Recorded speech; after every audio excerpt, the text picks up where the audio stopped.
എതിരാളികളെ ഒതുക്കുന്നതില് നമ്മുടെ മുഖ്യമന്ത്രി പിണറായി വിജയൻ കേരളത്തിലെ ആരെക്കാളിലും അദ്വിതീയനാണ്. അത് ചരിത്രം നമ്മെ പഠിപ്പിച്ചു തരുന്നുണ്ട്.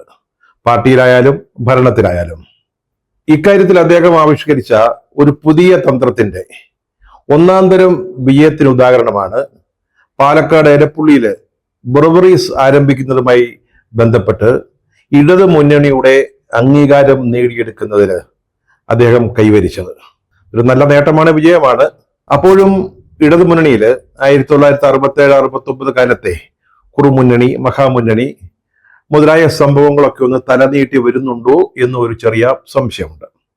രാഷ്ട്രീയ കക്ഷികളുടെ മുന്നണികള്, ഈ കൂട്ടുകക്ഷി സംവിധാനമുണ്ടല്ലോ, അതുപോലെയൊക്കെയുള്ള സംവിധാനത്തില് അല്ലെങ്കിൽ സംഘടനകളില്, ചിലപ്പോൾ കോർപ്പറേറ്റ് സ്ഥാപനങ്ങളില്, വ്യവസായ സ്ഥാപനങ്ങളില്, അല്ലെങ്കിൽ കച്ചവട സ്ഥാപനങ്ങളില്, കുടുംബങ്ങളില് വ്യക്തികളൊക്കെ തമ്മിൽ പലപ്പോഴും ധാരാളം പ്രശ്നങ്ങൾ ഉണ്ടാവും.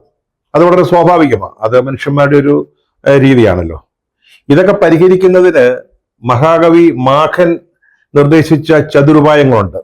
അതായത് സാമം, ദാനം, ഭേദം, ദണ്ണം, ഇതാണ് അന്ന് മുതൽ ഇന്ന് വരെ എല്ലാവരും ഉപയോഗിക്കുന്ന ഈ രീതികൾ തന്നെയാണ്. ഒന്നുകിൽ പറഞ്ഞൊക്കെ നോക്കും, അല്ലെങ്കിൽ എന്തെങ്കിലുമൊക്കെ കൊടുത്തു നോക്കും, അല്ലെങ്കിൽ ഭിന്നിപ്പിച്ച് ഭരിക്കും, ഭേദം ഉണ്ടാക്കി ഭരിക്കും, അല്ലെങ്കിൽ ദണ്ഡനം, ശക്തി, അധികാരം ഉപയോഗിക്കുക. ഇവിടെ നമ്മളൊക്കെ സാധാരണഗതിയിൽ ആദ്യം നോക്കുന്നത് ഇത് സംസാരിച്ച് തീർക്കാനാണ്. ചിലപ്പോൾ മധ്യസ്ഥന്മാരുടെ സഹായം ഉണ്ടാവും, അങ്ങനെ അങ്ങ് തീർക്കും. പ്രശ്നത്തിന്റെ പല വശങ്ങൾ പറഞ്ഞ് അതിലൊരു സമവായം എത്തുക. അല്ലെങ്കിൽ നമ്മൾ ഈ ഭിന്നിപ്പിച്ച് ഭരിക്കുന്നത് നോക്കാറുണ്ട്. ഏറ്റവും അവസാനമാണ് ബലം പ്രയോഗിക്കുക, അല്ലെങ്കിൽ അധികാരം ഉപയോഗിക്കുക എന്നുള്ളത്. പക്ഷെ ഈ ബ്രൂവറീസിന് ഇടതു മുന്നണിയുടെ അംഗീകാരം നേടിയെടുക്കുന്ന കാര്യത്തിൽ ഈ 4 ഉപായങ്ങളല്ല നമ്മുടെ പിണറായി വിജയൻ സ്വീകരിച്ചത്. ബ്രൂവറീസിന് അംഗീകാരം നേടുക എന്നുള്ളത് CPM-നെ സംബന്ധിച്ചിടത്തോളം ഒരു ജീവൻ മരണ പ്രശ്നമായിരുന്നു. നമ്മളിവിടെ പല പല കാര്യങ്ങൾ ചർച്ച ചെയ്യുന്നുണ്ട്. സ്വകാര്യ സർവകലാശാല, കിഫ്ബി റോഡിലെ ടോൾ വേണോ, അല്ലെങ്കിൽ മദ്യനയം എങ്ങനെ ഇരിക്കണം, ഇതൊക്കെ ചർച്ച ചെയ്തുകൊണ്ടിരിക്കുക. അതൊക്കെ സർക്കാരിനെ ബാധിക്കുന്ന, സർക്കാരിന്റെ ഖജനാവിനെ ബാധിക്കുന്ന കാര്യങ്ങളാണ്. ബ്രൂവറീസ് എന്ന് പറഞ്ഞാൽ അത് നമ്മുടെ കാര്യമാണ്, നമ്മുടെ ഇഷ്യൂവാ. അതിന്റെ കച്ചവടവും അതിന്റെ ലാഭവും ഒക്കെ നമുക്കുള്ളതാ. അപ്പൊ അതിനാണ് ടോപ്പ് പ്രയോറിറ്റി, മുന്തിയ പരിഗണന. അങ്ങനെയാണ് കഴിഞ്ഞ ദിവസം നടന്ന ഇടതുപക്ഷ മുന്നണി യോഗത്തിൽ ഈ വിഷയം ചർച്ചയ്ക്ക് വന്നതും അത് അംഗീകരിക്കപ്പെട്ടതും. എങ്ങനെയാണ് അംഗീകരിക്കപ്പെട്ടത്? CPI അതിനെ ശക്തമായിട്ട് എതിർക്കുകയായിരുന്നു.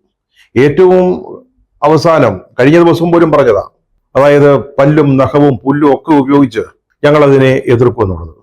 RJD മറ്റൊരു കക്ഷി, പണ്ടേ പ്രകൃതി ചൂഷണത്തിനെതിരായിട്ട് നിൽക്കുന്ന ഒരു കക്ഷിയാണ് അത്. അവര് ഉണ്ടായത് തന്നെ അതിനുവേണ്ടിയാണെന്ന് ചിലപ്പോൾ നമുക്ക് തോന്നിപ്പോകും. ഈ 2 കക്ഷികളുടെ എതിർപ്പിനെ തൃണവൽ ഗണിച്ചുകൊണ്ട് വളരെ തന്ത്രപൂർവം ഈ ബ്രൂവറീസിന് നമ്മുടെ മുഖ്യമന്ത്രി അനുമതി നേടിയെടുത്തു. LDF-ന്റെ അംഗീകാരം കരസ്ഥമാക്കി. നമ്മൾ നേരത്തെ പറഞ്ഞ ചതുരുപായങ്ങൾക്ക് പകരം നമ്മുടെ മുഖ്യമന്ത്രി ഇവിടെ ഏതൊരു തന്ത്രമാണ് നോക്കിയത്? നേരെ എതിരാളികളുടെ മടയിലേക്ക് കടന്നു ചെല്ലുക, നമ്മെ എതിർക്കുന്നവരുടെ വീട്ടിലേക്ക്. അവിടെ ചെല്ലുമ്പോൾ എന്താ സംഭവിക്കുക? അവര് പെട്ടെന്ന് ആതിഥേയരാകും. നമ്മൾ അതിഥികളാണ്. അതിഥികളെ സൽക്കരിക്കാനുള്ള ഒരു തിരക്ക്. വല്ല കപ്പ് പുഴുങ്ങിയതോ കാച്ചിൽ പുഴുങ്ങിയതോ ഒക്കെ ഉണ്ടാക്കുന്നു, കട്ടൻ കാപ്പി അനത്തുന്നു. ഇതിനിടയ്ക്ക് നമ്മൾ വിഷയം അങ്ങ് വിളമ്പും. അതായത് നമ്മളെ സൽക്കരിക്കാൻ വേണ്ടിയുള്ള ഒരുക്കം, നമ്മളത് സ്വീകരിക്കുന്നതിന്റെ ആ സൗഹൃദപൂർണമായ നിമിഷങ്ങള്, അതിനിടയ്ക്ക് ഈ വിഷയം അങ്ങോട്ട് അവതരിപ്പിച്ച് അങ്ങ് അംഗീകാരം നേടിയെടുക്കുക. അതാണ് വാസ്തവത്തില് പിണറായി വിജയൻ ബ്രൂവറീസിന്റെ കാര്യത്തിൽ ചെയ്തത്. അതുകൊണ്ടാണ് ഇത്തവണത്തെ LDF യോഗം MN സ്മാരകത്തിൽ, അതായത് CPI-യുടെ സംസ്ഥാന കമ്മിറ്റി ഓഫീസിൽ വെച്ച് നടത്താമെന്ന് തീരുമാനിച്ചത്. 1964 പാർട്ടി പിളർന്നപ്പോൾ ഈ തൈക്കാടുള്ള MN സ്മാരകം, അന്ന് MN സ്മാരകമല്ല, CPI സംസ്ഥാന കൗൺസിൽ ഓഫീസ്, അത് പിടിച്ചെടുക്കാൻ വേണ്ടി 2 കൂട്ടരും അഹോരാത്രം പണിയെടുത്തതാ. പക്ഷെ അതിൽ വിജയിച്ചത് CPI-യാ. എന്നിട്ട് അവര് ഈ മന്ദിരത്തിന് ചുറ്റും കമ്പിവേലി കെട്ടിയെന്നാണ് ചരിത്രം. ആ മന്ദിരം ഈയിടെ CPI ഒരു 10 കോടി രൂപ മുടക്കി ഒന്ന് പുതുക്കി.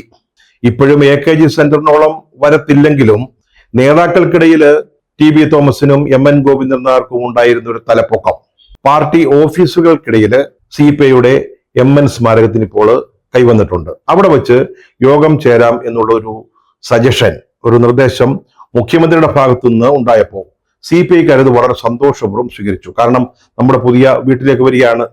പുതിയ വീടൊക്കെ വരുമ്പോൾ അതൊക്കെ മറ്റുള്ളവരെ, ബന്ധുക്കളെ, സുഹൃത്തുക്കളെയൊക്കെ കാണിച്ചു കൊടുക്കാൻ ഒരു പ്രത്യേക താല്പര്യം ഉണ്ടാവല്ലോ. അത്തരത്തിലൊരു സന്തോഷം, സുഖം എന്ന് വിചാരിച്ചാൽ മതി.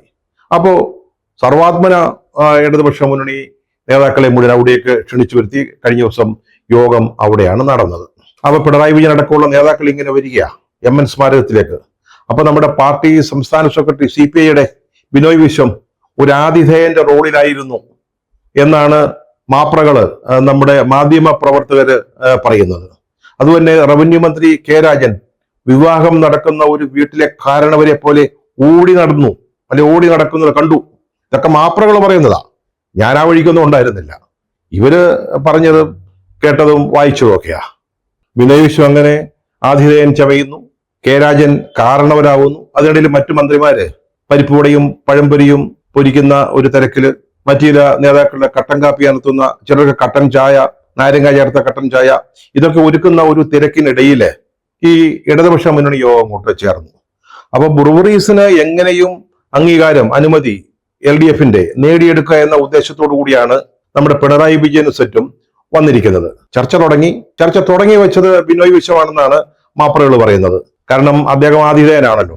അദ്ദേഹത്തിന് ആദ്യം സംസാരിക്കാൻ ഒരു അവസരം കൊടുത്തതാണോ, അതോ ആദ്യം പ്രസംഗിച്ച് ബാക്കി സമയം വീണ്ടും അതിഥി സൽക്കാരത്തിന് വേണ്ടി ഉപയോഗിക്കാൻ അദ്ദേഹത്തിന് ഒരു അവസരം കൊടുത്തതാണോ ഒന്നും നമുക്കറിയില്ല. അദ്ദേഹമാണ് ആദ്യം പ്രസംഗിച്ചത്. അദ്ദേഹം വളരെ ശക്തമായിട്ട് ബ്രൂവറീസിനെതിരായിട്ട് നിന്ന് കേട്ടോ. അതിനൊന്നും നമ്മൾ അദ്ദേഹത്തെ കുറ്റം പറയരുത്. വലിയ ജലക്ഷാമം ഇതുമൂലം ഉണ്ടാകുമെന്ന് പറഞ്ഞു, കൃഷി നശിച്ചു പോകുമെന്ന് പറഞ്ഞു, ഈ തണ്ണീർത്തട സംരക്ഷണ നിയമത്തിന്റെ ലംഘനമാകും ഇതെന്ന് പറഞ്ഞു. പിണറായി വിജയൻ സെറ്റുമൊക്കെ അത് കേട്ടിരുന്നു. പിന്നീട് നമ്മുടെ RJDയുടെ നേതാവ് ഡോക്ടർ വർഗീസ് ജോർജ് ഈ LDF യോഗങ്ങളിലൊക്കെ ഈ പാർട്ടിയെ പ്രതികരിച്ചു പോകുന്ന ആളാ, വളരെ ശുദ്ധനും മാന്യനുമാണ്. അദ്ദേഹത്തിന് രാഷ്ട്രീയമായിട്ടുള്ള വലിയ അത്യാഗ്രഹങ്ങളൊന്നും ഉള്ള ഒരാളല്ല. അദ്ദേഹം വളരെ സൗമ്യമായിട്ട് പറഞ്ഞു, ഇത് ചെയ്യരുത്, ഇത് ആ പ്രദേശത്തോട് ചെയ്യുന്ന ഒരു അനീതിയാ. അത് മാത്രമല്ല, ചില നിയമങ്ങളുടെയൊക്കെ ഭൂപരിഷ്കരണ നിയമം അടക്കമുള്ള ചില നിയമങ്ങളുടെ ലംഘനമാവും ഇത്. 25 ഏക്കറിൽ കൂടുതൽ സ്ഥലം ഒരു കമ്പനിക്ക്, ഒരു സ്വകാര്യ കമ്പനിക്ക് കൊടുക്കുക എന്ന് പറയുന്നത് ഒട്ടും ശരിയല്ല. അതുപോലെ മദ്യലഭ്യത കുറയ്ക്കുമെന്നാണ് നമ്മൾ പ്രകടന പത്രികയിൽ പറഞ്ഞിരിക്കുന്നത്. അപ്പൊ ഇപ്പൊ നമ്മൾ ബ്രൂവറീസിന് അനുവാദം കൊടുക്കുകയാണെങ്കിൽ അതിന്റെയൊക്കെ ലംഘനമായി പോകും എന്നൊക്കെ അദ്ദേഹം പറഞ്ഞതാ. പക്ഷെ ഇപ്പൊ പ്രകടന പത്രികയൊക്കെ ആർക്കാ വേണ്ടത്? പ്രകടന പത്രികയൊക്കെ കഴിഞ്ഞിട്ട് നമ്മുടെ മദ്യനയത്തിൽ 1-2 വാക്കുകൾ എഴുതി ചേർത്തു, അതാരും അറിഞ്ഞുമില്ല. അങ്ങനെ എഴുതി ചേർത്തതിന്റെ ബലത്തിലാണ് CPM ഇപ്പോൾ ബ്രൂവറീസ് എന്ന് പറയുന്ന ആശയവുമായി വന്നത്. അങ്ങനെ ബിനോയ് വിശ്വവും അതുപോലെ തന്നെ വർഗീസ് ജോർജും അവർക്ക് പറയാനുള്ളതൊക്കെ പറഞ്ഞു, അല്ലെങ്കിൽ കരഞ്ഞു തീർത്തു എന്ന് പറയുന്നതായിരിക്കും ഉത്തമമെന്ന് തോന്നുന്നു. പക്ഷെ ബാക്കിയുള്ള 9 കക്ഷികൾ, CPM അടക്കമുള്ളവർ, അപ്പുറത്താര പിണറായി വിജയൻ, അദ്ദേഹമാണ് നയിക്കുന്നത്, പിന്നെ ഇടതുപക്ഷ മുന്നണി കൺവീനർ, മറ്റു കക്ഷികളുടെ നേതാക്കള്, ഈ 9 കക്ഷികൾ ഒന്നിച്ചു നിർന്ന് ഈ ബ്രൂവറീസിന് വേണ്ടി വാദിച്ചു. കാരണം എന്ന് വെച്ചാൽ ഈ രാജ്യത്തെ ഏറ്റവും അത്യാവശ്യമായ ഒരു കാര്യമാണല്ലോ. അപ്പം ഘടകകക്ഷികൾ എന്താ പറഞ്ഞത്? കേരളത്തിന് ഇത്ര സ്പിരിറ്റ് ആവശ്യമാണ്, അത് നമ്മൾ തന്നെ ഉൽപ്പാദിപ്പിക്കണം, അത് ജനങ്ങളുടെ ആവശ്യമാണ്. ഇത് കുടിവെള്ളത്തെക്കുറിച്ചല്ല പറഞ്ഞത് കേട്ടോ, ശ്രദ്ധിക്കണേ. നമുക്ക് നമ്മുടെ കേരളത്തിന് സ്പിരിറ്റ് ഇത്രത്തോളം ആവശ്യമാണ് എന്നാണ്. പിന്നെ കുറച്ച് തൊഴിൽ കിട്ടും, അത് നമ്മുടെ പാർട്ടിക്കാർക്ക് കൊടുക്കാൻ പറ്റുന്ന ചില കേസുകളാണ്. അത് മാത്രമല്ല, മദ്യനയത്തിൽ നമ്മൾ മാറ്റം വരുത്തിയിട്ടുണ്ട്. പ്രകടന പത്രികയ്ക്ക് എവിടെ കിടക്കും? മദ്യനയത്തിൽ നമ്മൾ തിരുത്തിയല്ലോ, ആദ്യം വരുന്ന യോഗ്യന്മാരായിട്ടുള്ള ആളുകൾക്ക് ഇത് കൊടുക്കുമെന്ന്. അപ്പൊ ഈ പഞ്ചാബിൽ നിന്ന് ഒയാസിസ് ആണ് ഏറ്റവും മാന്യൻ, അല്ലെങ്കിൽ ഏറ്റവും യോഗ്യൻ, അവർക്ക് കൊടുക്കാനാണ് തീരുമാനിച്ചിരിക്കുന്നത്, അവർക്ക് കൊടുക്കണം. അപ്പൊ പിന്നെ എന്താണ് അവസാനത്തെ വാക്ക്? പിണറായി വിജയന്റെ. അദ്ദേഹം ഒരു കാര്യം പറഞ്ഞു, ഇത് ജനങ്ങൾക്ക് ആവശ്യമായ ഒരു കാര്യമാണ്. ബ്രൂവറീസ് ഇതുവരെ കേരളത്തിന്റെ എല്ലാ പ്രശ്നങ്ങളും, എലപ്പുള്ളി, പാലക്കാട് ഒരു മദ്യനിർമ്മാണശാല ഇല്ലാതെ പോയതാണ്. അവിടെ വെള്ളത്തിന്റെ ഒക്കെ പ്രശ്നം ഇതൊക്കെ നമുക്ക് പരിഹരിക്കാം. കുടിവെള്ളത്തെക്കാൾ പ്രധാനമാണല്ലോ സ്പിരിറ്റ്. ഇത് മന്ത്രിസഭ എടുത്ത തീരുമാനം, അത് മാറ്റാനും പറ്റത്തില്ല. അവിടെ അദ്ദേഹം മനോഹരമായൊരു മറുതന്ത്രവും ഉപയോഗിച്ചു കേട്ടോ. ആരെങ്കിലും ശ്രദ്ധിച്ചോ എന്നറിയില്ല. നേരത്തെ CPI അടക്കമുള്ള പാർട്ടികളുടെ ഒരു ആവലാതി, ചേട്ടാ ഇത് LDF യോഗത്തിൽ പോലും ചർച്ച ചെയ്യാതെ എങ്ങനെയാ നിങ്ങൾ മന്ത്രിസഭ പാസ്സാക്കുന്നത്? അപ്പൊ അദ്ദേഹം പറഞ്ഞു, എന്തായാലും മന്ത്രിസഭ പാസ്സാക്കി കഴിഞ്ഞു, ഇനി ഇതിന്മേൽ വേറൊരു ചർച്ചയില്ല, തീർന്നു, ശുഭം മംഗളം. അങ്ങനെ 2-നെതിരെ 9 വോട്ടുകൾക്ക് ബ്രൂവറീസ് പാസ്സായി. വോട്ടെന്ന് പറയുമ്പോൾ അവിടെ വോട്ടിട്ടെന്നല്ല ഞാൻ ഉദ്ദേശിച്ചത് കേട്ടോ. CPIയും RJDയും ഒരു ഭാഗത്ത്, മറ്റ് കക്ഷികൾ, CPMന്റെ നേതൃത്വത്തിൽ മറ്റു കക്ഷികൾ മറുഭാഗത്ത്. ഇതൊക്കെ വായിക്കുകയും കാണുകയൊക്കെ ചെയ്തപ്പോഴേ 67-69 കാലമാണ് ഓർമ്മയിൽ വന്നത്. അന്ന് സപ്തകക്ഷി മുന്നണി, IMSന്റെ നേതൃത്വത്തിലുള്ള സപ്തകക്ഷി മുന്നണി ഭരിക്കുമ്പോൾ മുന്നണിക്കുള്ളിൽ വലിയ അഭിപ്രായ വ്യത്യാസം ഉണ്ടായി. അങ്ങനെ അന്നൊരു കുറുമുന്നണി രൂപപ്പെട്ടു CPIയുടെ നേതൃത്വത്തിൽ. CPI, മുസ്ലിം ലീഗ്, RSP, അന്നത്തെ ISP, ഈ 4 കക്ഷികൾ ചേർന്നു. CPMന്റെ നേതൃത്വത്തിൽ മറ്റ് കക്ഷികൾ വേറെ നിന്നു. പക്ഷെ ശക്തി ഇവർക്കായിരുന്നു, കുറുമുന്നണിക്കായിരുന്നു.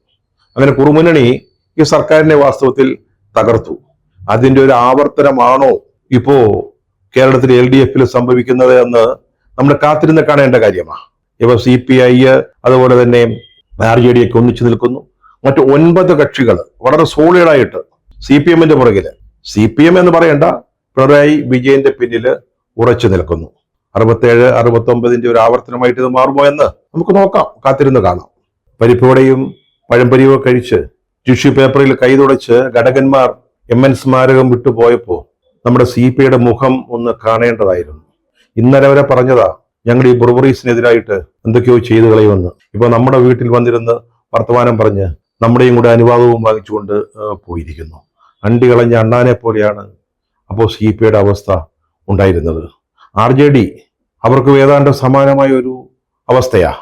ഈ തീരുമാനങ്ങൾ ഉണ്ടായപ്പോൾ വർഗീസ് ജോർജെങ്കിലും ഒരു കാര്യം ഓർത്തു കാണണം. പ്ലാച്ചിമടയിലെ കൊക്കക്കോളയ്ക്കെതിരായിട്ട് നടന്ന സമരത്തെക്കുറിച്ച്, അതിന് നേതൃത്വം കൊടുത്ത RJDയുടെ പഴയ നേതാക്കളെ കുറിച്ച് ചരിത്രത്തിൽ ഇടം പിടിച്ച സമരങ്ങളായി ഇതൊക്കെ. ഇപ്പൊ അവിടെയാണ് നമ്മൾ വെള്ളത്തിന് വേണ്ടിയാണ് കൊക്കക്കോളയെ അവിടെ നിന്ന് പറഞ്ഞു വിട്ടത്. കുടിവെള്ളം അതാണ് പരമപ്രധാനമെന്ന് വാദിച്ചുകൊണ്ടാണ് കൊക്കക്കോളയുടെ കച്ചവടം അവിടെ പൂട്ടിച്ചത്. നമ്മൾ ധാരാളം പേർക്ക് തൊഴിൽ കൊടുത്തിരുന്ന ഒരു സ്ഥാപനമായിരുന്നു. നികുതിയൊക്കെ നല്ലതുപോലെ സംസ്ഥാന സർക്കാരിന് കിട്ടിയിരുന്നതാ. അവരെ ഇവിടുന്ന് തുരത്തി കേരളത്തിൽ നിന്ന്. അതിന് മുമ്പിൽ നിന്ന ഒരു പാർട്ടി CPM ആയിരുന്നു. ആ സമരത്തെക്കുറിച്ചൊക്കെ RJD നേതാക്കളും ഓർമ്മിച്ചിട്ടുണ്ടാവണം. ശവത്തിൽ കുത്തരുതേ എന്ന സാമാന്യ നിയമം പാലിക്കേണ്ടതുകൊണ്ട് ഇപ്പോൾ ഈ പാർട്ടികളെ കുറിച്ച് കൂടുതലൊന്നും പറയുന്നില്ല. ഈ ബ്രൂവറീസ് പോലെ വേറെയും ചില കുണ്ടാമണ്ടികൾ LDF ഉണ്ട്.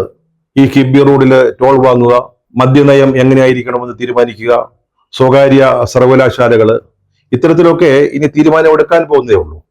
മദ്യനയത്തെക്കുറിച്ച് കുറച്ചുകൂടി ആശയ വ്യക്തത വേണമെന്ന് ഘടകകക്ഷികൾ ആവശ്യപ്പെട്ടിരിക്കുക. എന്തിനാണ് അവര് ഈ ആശയ വ്യക്തതയെ പറ്റി പറയുന്നത്? കേൾക്കുമ്പോൾ ചിരി വരിക.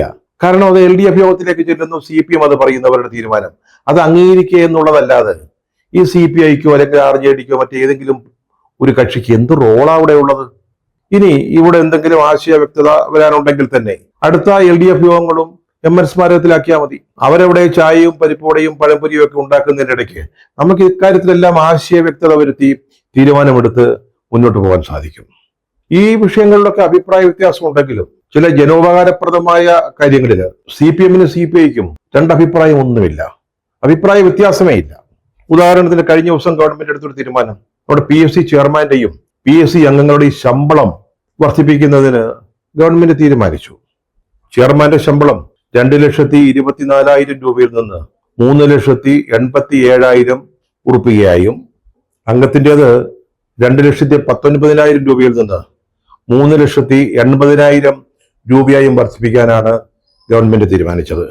ഈ പാവപ്പെട്ട ആശാ വർക്കർമാർ 150, 200, 300 രൂപ കൂട്ടിത്തരണമെന്ന് ആവശ്യപ്പെട്ടുകൊണ്ട് നമ്മുടെ സെക്രട്ടേറിയറ്റ് മുമ്പിൽ സമരം നടത്തിക്കൊണ്ടിരിക്കുക. അപ്പോഴാണ് ഈ തീരുമാനം. നമ്മുടെ ധനമന്ത്രി എന്താ ആശാ വർക്കർമാരുടെ സമരത്തെക്കുറിച്ച് പറഞ്ഞതല്ല, ആക്ഷേപിച്ചത്. ഇന്ത്യയിൽ നിന്ന് ഏറ്റവും കൂടുതൽ വേതനം, പ്രതിഫലം ലഭിക്കുന്ന ആശാ വർക്കർമാർ ഇവിടെയാണ്, അതുകൊണ്ട് ഇത് കൂട്ടിത്തരാൻ പറ്റത്തില്ലെന്ന്. അപ്പോഴാണ് ഈ PSC അംഗങ്ങളുടെ ശമ്പളത്തിൽ ഈ വർധന വന്നിരിക്കുന്നത്. UPSC എന്ന് പറഞ്ഞൊരു സ്ഥാപനമുണ്ട്, കേന്ദ്ര ജീവനക്കാരെ നിയമിക്കുന്നതാ, ഓൾ ഇന്ത്യ തലത്തിലുള്ളതാ. അതിലാകെ 10 അംഗങ്ങളാണ് ഉള്ളത്. തമിഴ്നാട്ടിൽ 15 അംഗങ്ങളാണ് ഉള്ളത്. കർണാടകയിൽ 10 അംഗങ്ങളാണ് ഉള്ളത്. കേരളത്തിലെ ഈ കൊച്ചു രാജ്യത്ത്, കൊച്ചു സംസ്ഥാനത്ത് നമ്മുടെ PSCയിൽ എത്ര അംഗങ്ങളുണ്ടെന്ന് അറിയാമോ? 20 അംഗങ്ങൾ ഇപ്പോഴുണ്ട്. ഒരാളെ കൂടെ നിയമിക്കാം. അത് ഈ ഘടകകക്ഷികൾ തമ്മിലുള്ള എന്തോ അഭിപ്രായ വ്യത്യാസത്തിന്റെ പേരിൽ അതിപ്പോ അവിടെ ഒന്ന് നിർത്തിവെച്ചിരിക്കുന്നത് മാത്രമേ ഉള്ളൂ. നാളെയോ മറ്റന്നാളോ 21 അംഗങ്ങളാവും. ഇവരെന്താണ് കേരളത്തിന് വേണ്ടി ചെയ്യുന്നത്? ലക്ഷക്കണക്കിന് തൊഴിലുകൾ അവരിങ്ങനെ ഉരുട്ടി ഉൽപ്പാദിപ്പിച്ച് ചെറുപ്പക്കാർക്ക് അങ്ങ് വിതരണം ചെയ്തുകൊണ്ടിരിക്കുകയാണല്ലോ. ഈ PSC മെമ്പറാകാൻ പ്രത്യേകിച്ച് യോഗ്യതയൊന്നും വേണ്ട കേട്ടോ. അങ്ങനത്തെ യാതൊരു നിബന്ധനകളുമില്ല. രാഷ്ട്രീയ പാർട്ടികൾ അത് വീതിച്ചെടുക്കുക, അതിന്റെ പേരിൽ വലിയ കോഴ വാങ്ങലുകൾ ഉണ്ടാകുന്നു, അല്ലെങ്കിൽ അഴിമതി ഉണ്ടാകുന്നു. ഈ NCP ഇടയിൽ പ്രശ്നങ്ങളൊക്കെ ഉണ്ടായല്ലോ. അതിൽ ഒരു പരാതിയായിട്ട് പറഞ്ഞത് NCPക്ക് കിട്ടിയ PSC മെമ്പർ സ്ഥാനം വിറ്റതിനെ കുറിച്ചാ. അപ്പൊ ഇത്തരം കാര്യങ്ങളിൽ CPM-നോ CPIക്കോ മറ്റു ഘടകകക്ഷികൾക്കോ NCPക്കോ അല്ലെങ്കിൽ RJDക്കോ യാതൊരു അഭിപ്രായ വ്യത്യാസമില്ല. ജനോപകാരപ്രദങ്ങളായ പരിഷ്കാരങ്ങളാണല്ലോ ഇതൊക്കെ. പക്ഷെ ആശാ വർക്കർക്ക് 10 രൂപ കൂടുതൽ കൊടുക്കാൻ പിണറായി വിജയന് പറ്റത്തില്ല, അല്ലെ ബാലഗോപാൽ അത് സമ്മതിക്കത്തില്ല. വലിയ സാമ്പത്തിക പ്രതിസന്ധിയാ, അതുകൊണ്ട് അതൊന്നും പറ്റത്തില്ല. ഇങ്ങനെയാണ് നമ്മുടെ സർക്കാർ അനുദിനം വെച്ചടി മുന്നോട്ട് പോയിക്കൊണ്ടിരിക്കുന്നത്. ബ്രൂവറീസ് ആയാലും ടോളായാലും സ്വകാര്യ സർവകലാശാലയായാലും മദ്യനയമായാലും സ്വന്തം അഭിപ്രായങ്ങൾ അടിച്ചേൽപ്പിക്കുന്നതാണ് CPM-ന്റെ നയമെങ്കിലും ചില പ്രധാനപ്പെട്ട പ്രശ്നങ്ങളിൽ അവർ വേറെയും വഴി തേടാറുണ്ട് കേട്ടോ. ഇപ്പൊ ഈ കടലിൽ നിന്ന് മണല് ഖനനം ചെയ്യാനായിട്ട് കേന്ദ്ര ഗവൺമെന്റ് ഒരു സ്കീമുമായിട്ട് വന്നിരിക്കുക, സ്വകാര്യ പങ്കാളിത്തത്തോടെ. കൊല്ലത്താണ് ഇത് ആരംഭിക്കാൻ ഉദ്ദേശിക്കുന്നത്. അപ്പൊ അതിനെ നമുക്ക് എതിർക്കണം, ചെറുക്കണം. അതിന് വേണമെങ്കിൽ UDF-മായി സഹകരിക്കാൻ തയ്യാറാണെന്ന് നമ്മുടെ പിണറായി വിജയൻ LDF സർക്കാർ ഇപ്പോൾ പറഞ്ഞിരിക്കുക. അപ്പോ നമ്മുടെ ലക്ഷ്യങ്ങൾ സാധിക്കുന്നതിന് നമുക്ക് ഏത് മാർഗവും സ്വീകരിക്കാം. ലക്ഷ്യം മാർഗത്തെ സാധൂകരിക്കും.